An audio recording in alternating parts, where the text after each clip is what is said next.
أعوذ بالله من الشيطان الرجيم. بسم الله الرحمن الرحيم.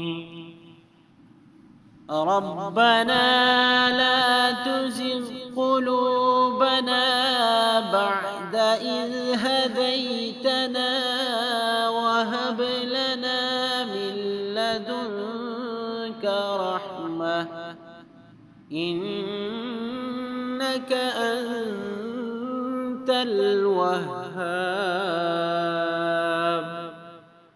ربنا لا تزغ قلوبنا بعد إذ هديتنا وهب لنا من لدنك رحمة إنك أنت الوهاب.